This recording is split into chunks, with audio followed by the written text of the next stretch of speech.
Hai semua, nama saya James Tova. Assalamualaikum warahmatullahi wabarakatuh. Di video kali ini kita akan kembali lagi membuat game, di mana kali ini kita akan membuat game dengan Rust dan sebuah library bernama MacroQuad.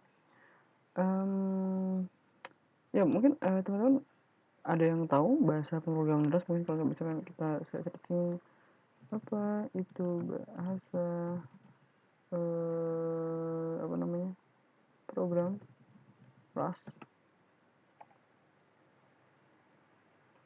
Nah, jadi bahasa pemrograman Rust ini sebenarnya dia bahasa pemrograman yang lama sih. Namun akhir-akhir ini dia lagi apa ya naik daun gitu ya, lagi banyak, lagi rame gitu ya. Namun kalau misalnya coba kita search, kita baca dulu apa itu bahasa pemrograman Rust. Nah, jadi Rust adalah salah satu jenis bahasa pemrograman yang biasa digunakan oleh para developer dan programmer bla bla bla. Nah, ini kan dari 2006. Terus nah ini dia. Bahasa pemrograman Rust semakin populer di kalangan pemrograman karena mampu menawarkan performa baik sebaik C dan C++, namun dengan sintak yang lebih mudah. Jadi emang bahasa Rust ini biasanya dia tuh diperuntukkan untuk apa ya, kayak sistem programming gitu, kayak bikin OS gitu-gitu, kayak embed system gitu-gitu. Jadi akhir-akhir ini saya lagi belajar bahasa pemrograman Rust gitu. Jadi kita bakal coba bikin game dengan Rust gitu ya. Jadi buat apa ya, kita latihan gitu ya. Jadi Rust itu emang biasanya suka dibanding-bandingkan dengan C sama C++. Namun saya nggak bilang Rust itu lebih baik dibanding C++, dan juga saya nggak bilang C++ itu lebih baik dibanding Rust. Jadi setiap bahasa pemrograman yang pastinya punya kelebihan dan kekurangannya masing-masing gitu. Oke.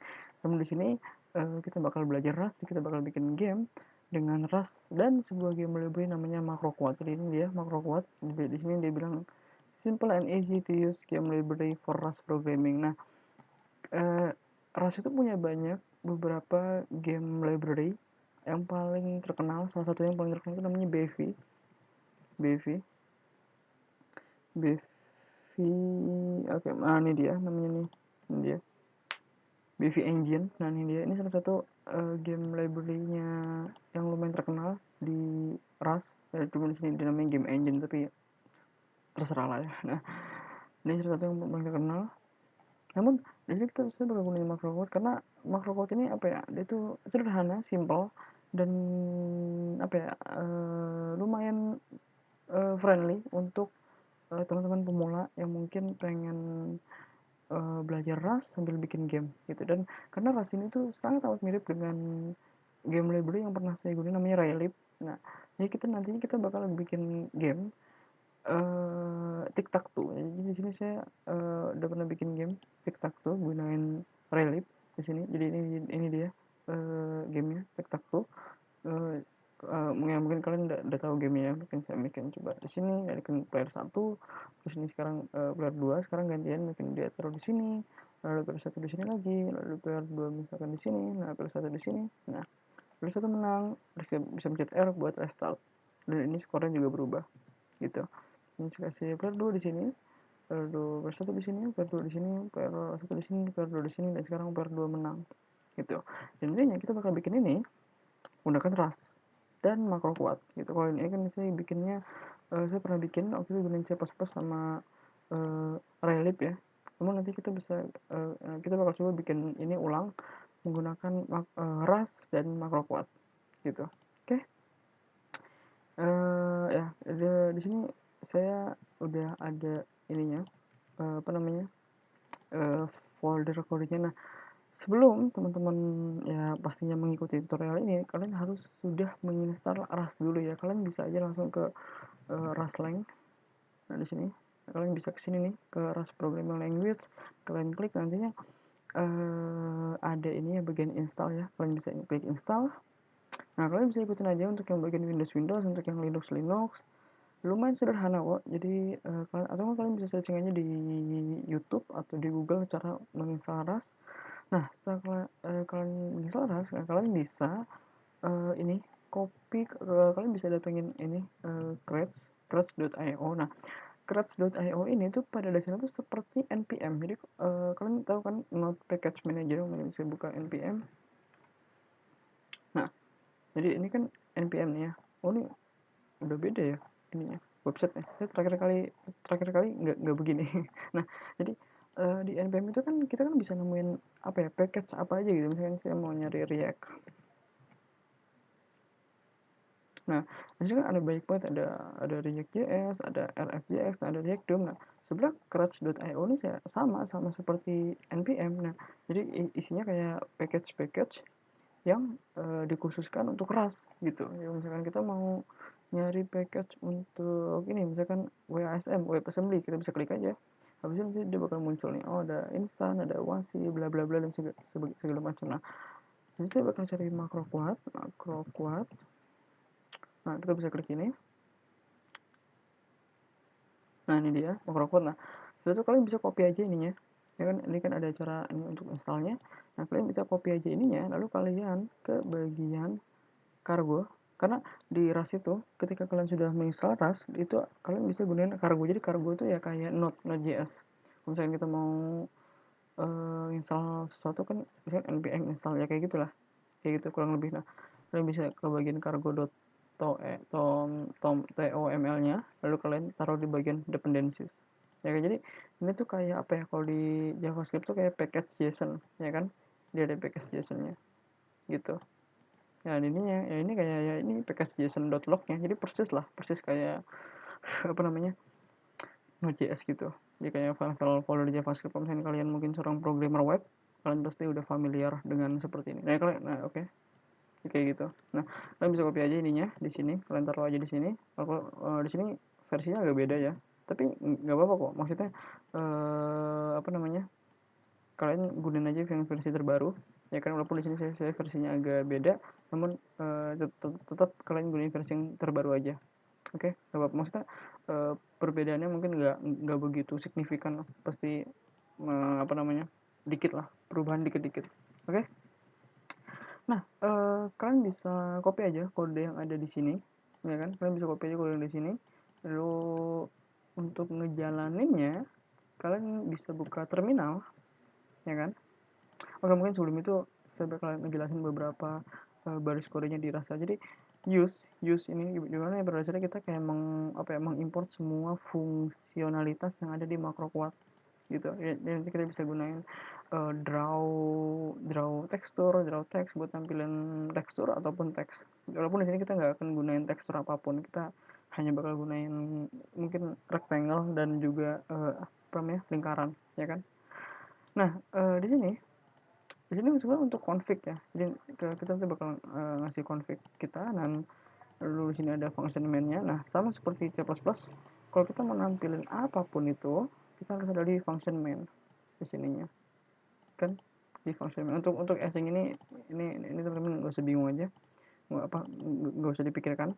Intinya di sini aja nih. Di sini aja nih. Kalau misalkan di C++ kan kayak in main, ya kan? Kayak gini kan. Terus return 0.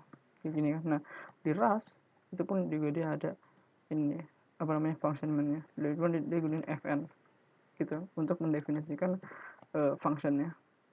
Jadi ini kayak entry program kita di sini. Lalu di sini ada loop. Jadi ini for loop di Rust. Jadi kalau seperti ini artinya dia infinite loop ya. Jadi ini untuk game loop kita. Mungkin saya kasih komen game loop. Jadi di Rust kalau misalnya kita pengen ngebikin sebuah infinite loop, kita bisa terusin loop habis itu terus ini. Nah, lalu kita juga nge-clear backgroundnya. Jadi biar di sini kita kasih background warna hitam, jadi dia bakal stay hitam biar nggak kedip-kedip. Dan ini untuk setiap kali apa namanya, frame-nya buat nampilin teksturnya. Walaupun kita di sini nggak nampilin tekstur, mungkin kayak nampilin gambarnya, apa ya, shape gitu ya, rectangle, bulat dan sebagainya. Oke. Teman-teman langsung bisa jalanin dengan cara kalian bisa buka terminal, lalu kalian ke terminalnya, di sini saya di sini terminalnya, lalu kalian bisa tulis cargo habis itu run gitu. Jadi ini sama aja kayak npm run gitu, ya kan, atau npm start kalau misalkan kalian punya scriptnya di npm. Lalu di sini tulis cargo run, saya enter, kita tunggu aja dia lagi nge-building dan ada error. Apa ada error? Oh iya, saya lupa. Coba bentar. Oke, ini mungkin saya copy dulu. Ini saya agak lupa nih. Di sini saya belum bikin itunya. Oke, kenapa nggak bisa? Coba sekarang saya jalanin kalkulan.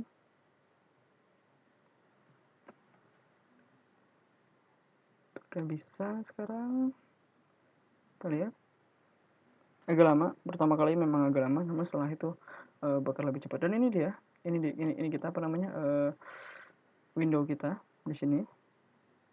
Jadi dia akan backgroundnya hitam karena kita kasih warna hitam, dan untuk ukurannya ini secara default kalau misalnya kalian copy dari sini itu dia kalau nggak salah 800 kali 600 deh kalau nggak salah ya. Jadi ini dia ininya. Nah tadi kan kalian perhatiin di sini kan saya ada config ini sebenarnya saya tadi lupa buat ngubah sih. Jadi sebelumnya saya udah apa namanya kayak ngatur konfigurasi buat lebar layar sama tinggi layarnya. Nah kalau misalkan kita gunain yang copy dari sini itu kan kita nggak bisa ngubah ininya ya, nggak bisa ngubah lebar sama tinggi layarnya, dan juga kita juga pengen ngubah kayak apa namanya ininya caption di windownya. Nah kita bisa bikin function untuk itu apa namanya ngasih custom setting window kita. Nah saya bikin function namanya config, karena tadi kan di sini saya ngasih nama config ya, saya tadi lupa saya hapus, jadi sekarang saya bikin ulang aja nggak apa-apa. Config. Nah, lalu dia itu mengembalikan apa namanya value struct namanya count. Jadi ini sudah bawaan dari macro code ya. Misalnya coba kita searching count. Nah ini dia. Jadi struct ini tuh dia tuh punya beberapa apa ya properti ya, atau disebutnya field, member juga bisa. Nah dimana untuk window title-nya, lebar windownya, tinggi windownya, full screen atau enggaknya, terus windownya bisa di resize apa enggak, dan icon. Oke. Nah di sini kita mau nge-return ini struct count. Oke. Count f lah, terserah lah. Di sini saya kasih nama config aja. Kalian bisa ngasih nama ininya functionnya terserah, mungkin kayak pengaturan dan sebagainya atau setting. Nah itu kayak gitu juga boleh. Oke, di sini saya kasih nama config aja. Lalu kita mau return ininya config-nya. Nah, di sini caranya seperti ini ya. Kalau misalnya kita mau return value di Rust itu seperti ini caranya. Oke. Nah, kita bisa langsung aja kita tulis itunya struct-nya con seperti ini, lalu kita main window itunya kita mau mungkin namanya adalah tic-tac-toe ya, tic-tac-toe. Lalu window width-nya di sini saya bakal kasih 640, dan untuk window height-nya itu sekitar 300. Lalu saya nggak mau di resize, window resizable-nya itu resizable itu false. Oke. Nah setelah itu kita kan udah ini. Nah di sini sekarang coba kalau misalnya kita jalanin. Oh ya, kita kan di sini kita nge-return ya kan. Nah jadi di Rust kalau misalkan kita itu apa namanya kayak mereturn sesuatu, itu tuh kita bisa aja cuma seperti ini aja nih. Jadi kita nggak usah gunain return seperti ini. Nah itu nggak usah. Jadi itu cuma tulisnya kayak gini kosong, udah kayak gini aja. Itu bisa di Rust tuh bisa kayak gini. Walaupun memang terkesan aneh ya kan.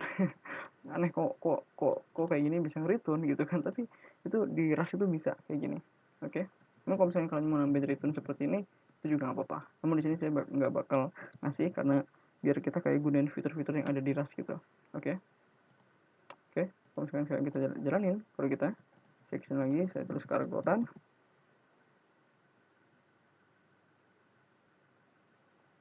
Oke, ada error. Kenapa? Dia bilang oke, saya salah nulis. Ini resizable. Benar nggak? Iya benar. Resizable. Oke, benar. Saya nulis propertinya. Benar kan? Resizable ya, saya salah nulis. Oke, harus dibilang ada yang salah.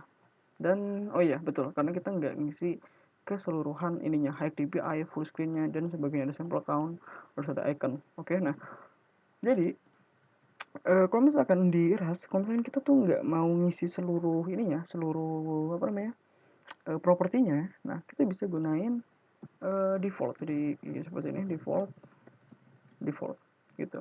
Jadi dengan begini kita nantinya bakal menggunakan value default dari masing-masing propertinya. Misalkan high DPI itu defaultnya apa, full screennya defaultnya apa gitu.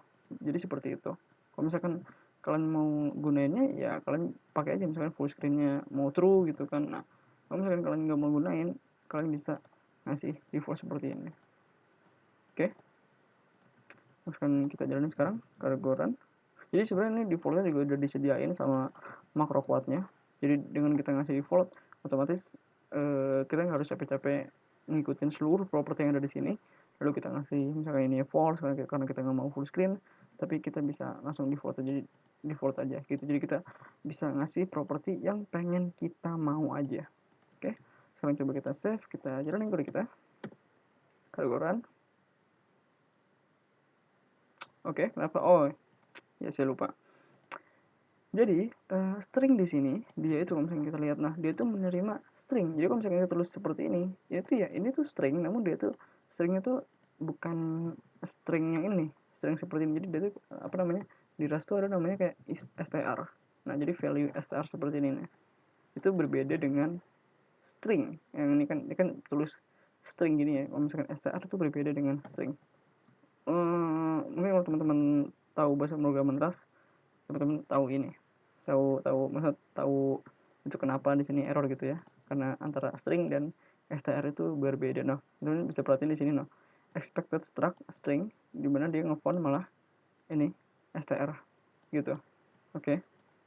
Nah buat ininya, fixnya kita bisa ngasih function di sini di propertinya to own gini. Begini bisa, atau kita tulis kayak to string seperti yang dikasih saran di sininya. Nah, to string juga bisa. Oke, yang kita save. Oke, jalanin. Sekarang, nah ini dia. Kalian bisa ya. Dan sekarang tiktak tuh, dan ini lebarnya itu adalah berapa tadi? 640 dan tingginya 300. Oke. Kalau misalnya kalian pengen ngubah ininya, itu terserah kalian. Namun di sini saya bakal gunain lebar dan tinggi sesuai yang saya kasih di sini. Oke. Untuk captionnya yang seperti saya bilang, kan kita kasih nama tiktak tuh. Misalkan coba kita ganti, kita kan tiktak dung, misalkan gitu ya. Kita kenegoran. Nah sekarang namanya jadi tiktak dung gitu. Oke. Namun kita di sini saya ganti lagi kok, tiktak tuh. Oke. Jadi itu dia, di video pertama kita sudah apa namanya, sedikit mengetahui jadi apa itu bahasa programan Rust, ya kan. Walaupun mungkin di video ini apa ya namanya, saya harap teman-teman sudah mengerti sedikit tentang Rust ya. Jadi kalian bisa searching aja tutorial Rust Slang gitu ya di Google. Kalian bisa nemuin banyak tutorial yang bagus untuk pemula. Jadi saya harap teman-teman paham dulu sedikit saja tentang Rust, atau mungkin jika teman-teman punya apa namanya pengetahuan di bahasa pemrograman lain, nah itu juga boleh, bisa ikutin tutorial ini.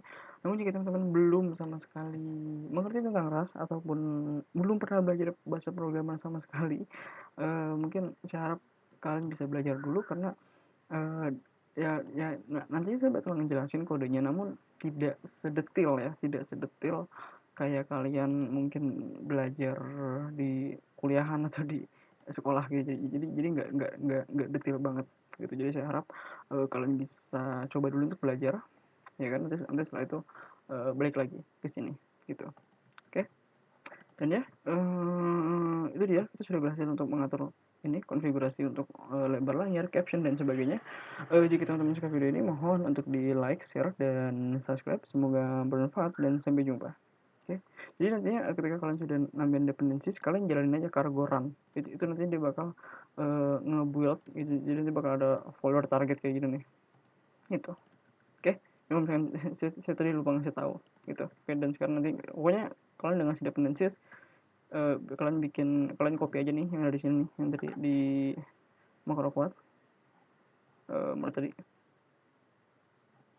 Nah ini kalian copy aja, habis itu langsung cargo run gitu. Kalian bikin file, habis itu cargo run gitu. Oke. Ya.